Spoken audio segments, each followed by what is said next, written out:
Welcome to NewsClick. Yesterday, the Chief of Defence Staff, General Bipin Rawat, had a meeting with select group of journalists where he shared with them some of the plans of restructuring the three armed forces and several other ideas that he mooted. There are two that were of particular significance. And to discuss that, we have with us NewsClick's defense analyst, D. Raghunandan. Raghu, welcome once again to NewsClick. My question is, there are two references that General Rawat made, apart from laying down various other things about theatre command, that there is a study that will be, implemented to take a look at whether there'll be 2 or 5 theatre commands or however many theatre commands, and further other, restructuring. But there are two items which have a direct bearing with something which we have discussed earlier. And you should feel happy that he spoke about staggering the purchase of 114 fighter jets, tender for which were issued by the Government of India. And there is a report also which suggests that Dassault Aviation is back in talks with Hindustan Aeronautics Limited. Yep. So Raghu, my first question to you is, how do you look upon this staggering of this fighter jet? Because this is one of the things that you had spoken about. In the context of the Rafale. Correct. See, when the Rafale deal was being negotiated, this government cancelled the order for 126 and placed an order for 36. Now it looks as if they're going to place an order for a further 36. And if you remember, at that time we had discussed saying, if money was the constraint, you could have placed an order for the full 126 or for 72 or 90 or whatever you wanted, with a proviso that you will make payments on a rolling basis, which is what now CDS has come to. Obviously, the comments that CDS has made, I take as a reflection and an outcome of the budget presentation by the finance minister, which has kept defense allocations at more or less the same level as earlier, which has posed constraints on procurement because there is no money. So the defense forces are under a resource crunch and they are trying to overcome that. And this is one way of doing it. Although I was a little surprised at General Rawat's comments that we have decided not to go in for large, big ticket orders and that we will go for staggered production, because I think this is not an in-principle decision. It's a decision forced on you by the circumstances of resource constraints. But I have two concerns in this regard. One is, if you place an order for, let's say, 72 Rafales on the basis of a staggered delivery schedule linked with a staggered payment schedule, it also leads to a higher indigenization content because of the larger order. Now, if you look at the Rafale deal, 36 have been ordered, which are outright purchases, because the size of the order was small. So I think there should be clarity on whether the size of the order can still be large, but with a staggered delivery and correspondingly staggered payment system, rather than a series of separate orders for small lots.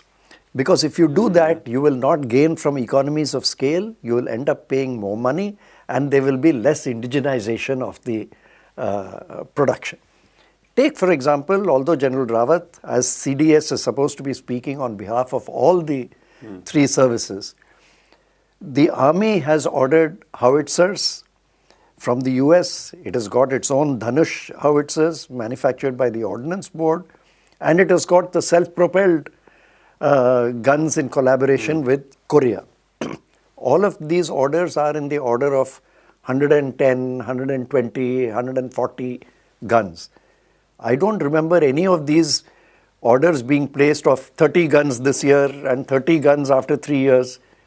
That's not the way it is. You place an order for a larger amount that works out in how you manufacture this, in transfer of technology and so on. So I don't see that this is a very revolutionary idea to do staggered production. But as I said, my main concern is it should be staggered delivery linked with staggered payments rather than being staggered small orders. Raghu, there are two things. Now that Dassault is talking once again to HAL for possible production in India and therefore possibility of indigenization. Now, the ideal thing would be, as we have been discussing this earlier, that Rafale deal, the old deal, 2012 deal, should have continued.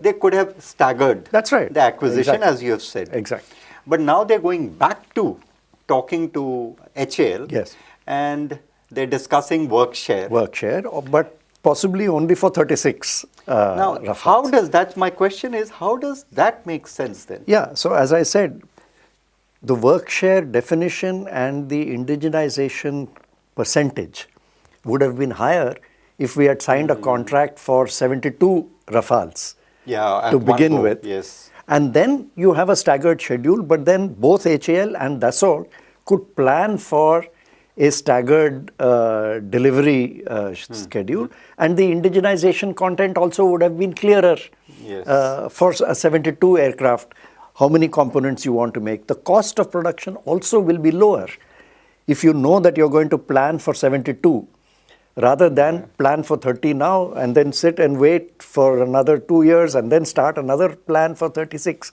That doesn't make sense from an engineering point of view. Producing co-production of 36, even if most of it is done in India. So the second lot of 36 which is going to be ordered, the work share of HAL, I'm afraid, is going to be less in terms of quantum of work than it would have been if we had bought 72 at one go. Certain components will perhaps not be made in HAL, would be supplied straight away. So I think there would be a restriction in terms of numbers. The second interesting thing about this is, if the IAF is going for a second lot of Rafales, I think the new deal for 114 fighter jets is in trouble. It becomes infructuous. Well, if you were looking for a different type of aircraft, then maybe not. But as I've always said, this 114 didn't make sense to me to begin with, because the whole plan of the RFP had been for a Rafale type deep penetration strike aircraft. So I think with this deal, the 114 recedes into the background and it may not fructify, which I think throws up some interesting questions on what India can or is likely to offer to President Trump when he visits India. Because now clearly this 114 order is out of the... The other thing that General Rawat said, which is also significant, is he said that aircraft carrier is very expensive and that we are more keen on submarines.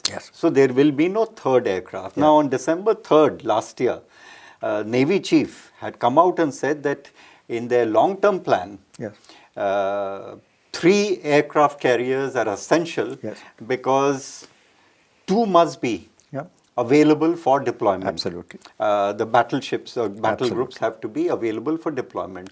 Now, if we have decided to drop that and we are going to be acquiring the second aircraft, where does it leave India's maritime? I have a feeling once again that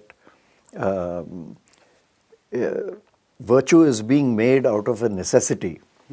Okay, you're short of funds now, but you can do an allocation of funds in such a way that you can still acquire or build the third aircraft carrier over a period of time.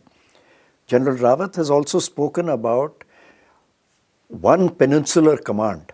Correct. Merging the Western and Eastern Command. Merging the Western and Eastern navies, as well as integration with corresponding Army and Air Force. That is a lot of ground to cover. It covers the whole of the Arabian Sea. It covers the whole of the Bay of Bengal as well as the deep Indian Ocean. It is not going to be possible to do this with 2 aircraft carriers, which anyway you require on the 2 flanks on either side of the peninsula. And because aircraft carriers tend to be requiring refitting, etc., periodically, usually if you have 3, only 2 will be in service at any given point of time. So I think abandoning it is not a great idea. Finding the resources for a staggered construction and payment schedule is, I think, the way to go. That's all for today, Raghu. That's all for today from NewsClick. Keep watching NewsClick. If you have any comment or feedback, do let us know.